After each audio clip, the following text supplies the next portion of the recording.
Hello, I'm Chris Brown, Fleet Group Editor at Bobbitt, and welcome to the next episode of Fast Forward Interview Series. Fast Forward is about connecting with leaders in fleet, tech, and automotive to show what the future holds for fleets of all types. In this episode, I interview Karl Bauer, Executive Analyst at iSeeCars, and we're going to be talking about the new world of electric pickups. But before we begin, remember to follow and connect with us on social media. Be sure to subscribe to the Fleet Forward YouTube channel so you don't miss future episodes of Fast Forward. And hey, feel free to drop us a comment on the channel. Okay, let's get into it.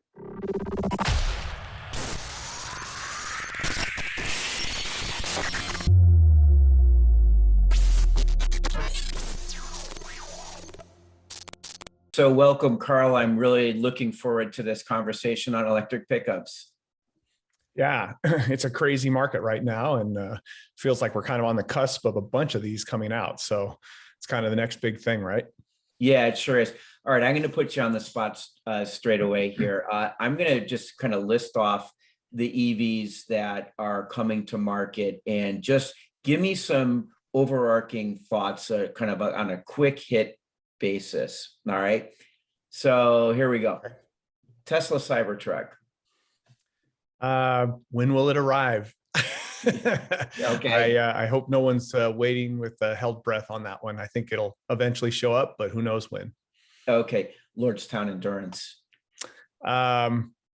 Take the Cybertruck thing and add another couple big doubts, right? I mean, Tesla's an established company, at least, even if it takes them a while to get anything out. I'm not sure what's going to happen to Lordstown, but I wouldn't hold anything beyond my breath or anything else for the Lordstown truck. Sure. Rivian R1T. Probably the most impressive electric vehicle startup in that startup mode. I consider Tesla well past startup, obviously, at this point. So I think Rivian is kind of the next potential Tesla, the real next potential Tesla. Plenty of them out there want to claim. I think Rivian might be it. Ford F-150 Lightning. The vehicle that I think rudely awoke the startups, all the startups we just discussed, in a way that said the idea that we're going to come in and swoop in quickly and steal market share from the traditionals maybe isn't so possible and so easy as we thought it was going to be. I think the F-150 Lightning is clear evidence that the traditionals will not be ceding their market share easily to these upstarts that are coming in. Very good point. I mean, so to follow on that, Chevy Silverado EV. Same thing, another established automaker with a full network, full supply chains, everything ready to go for high volume production, and now an EV version of a very popular truck that plenty of people already buy. You know, we just ticked off some OEMs that really didn't even exist 5, 6, 7 years ago. I mean, how in the world are they going to exceed in this market with the incumbent automakers? I think your best bet is to find partnerships, whether it's with big brands that exist or big automakers that exist. And this is why Rivian, again, looks to be the most promising of all the ones we just went through. They not only have an impressive corporate pedigree in terms of who's working there right now and their histories, but also their ability to generate interest from the likes of Amazon and Ford. And now, of course, another round of funding that they just received. So they look like they know how to position themselves as a startup, which is partner and align as much as possible. Starting and going all on your own, almost impossible. Tesla would suggest it's not 100% impossible, but for every Tesla, how many have been left on the junk pile of EV startups and automotive startups in general for every Tesla that's been successful? Yeah, really good point. So we talk about where electric vehicles are going to really be put into service first, what the duty cycle looks like. I'm really talking more specifically on fleets. Certainly last mile local delivery just makes a lot of sense for a lot of reasons. And maybe we'll have the conversation on electric vans at some point, but we're talking about EV pickups here. how are those going to fit into the market? First off.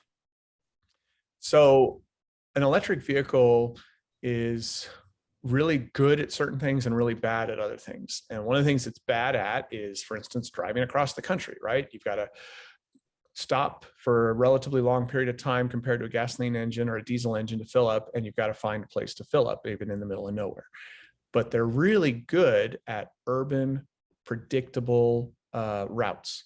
So if you've got a home base, so to speak, and for private individuals, this is your house with your 240 watt or 240 volt charger. But if you've got a hub, a delivery hub, where all your products start at, and they have to be delivered in a local, predictable route, and you've got charging stations at that hub, and you know the route and how long it's always going to be very consistently, suddenly a 100, 200 mile, 300 mile range electric pickup makes all the sense in the world. You now can send this vehicle out, it can do its route and come back to home base with you'll know that you've got plenty of range left when it does that route.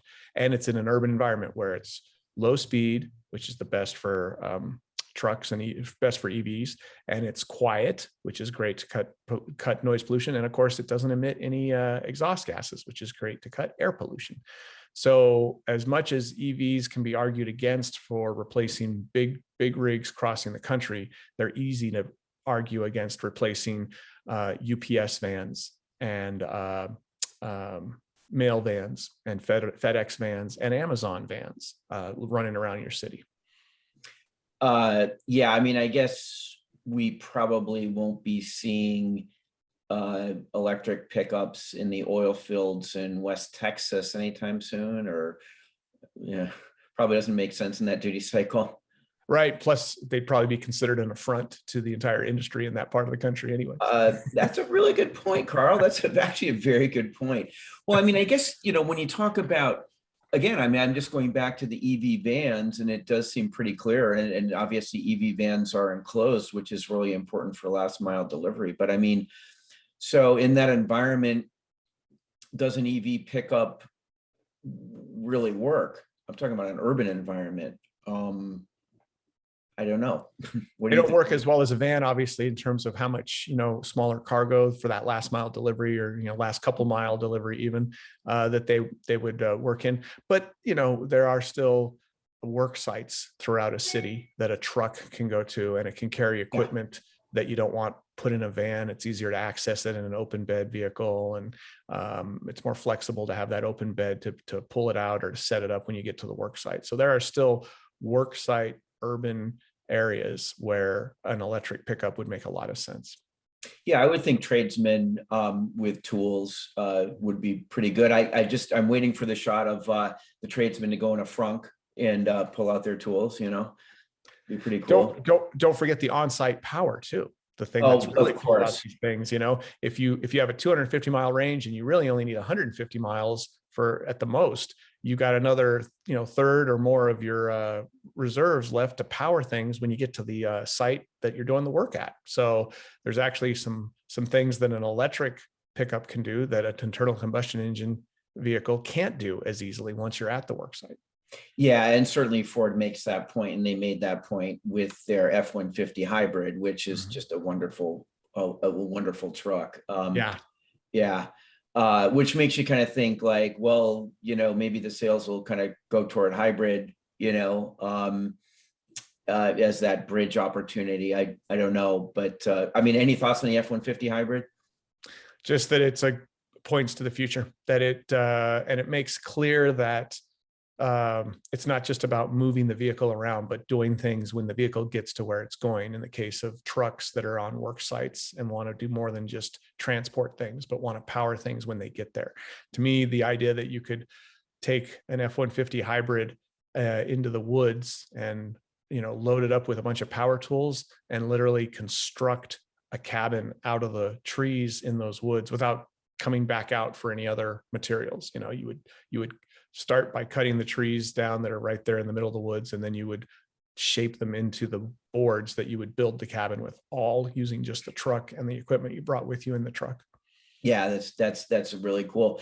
I mean, getting back to what we use pickups for, I could see certainly a lighter payload, but then when we get to towing, I mean, I've seen the videos of the Teslas towing a boat over the Loveland Grade in Colorado, and how wonderfully it does against a diesel pickup, and then the range just goes south really quickly. I mean, we're essentially taking away one of the key components of a pickup truck when we switch to EVs at this point. Mm-hmm.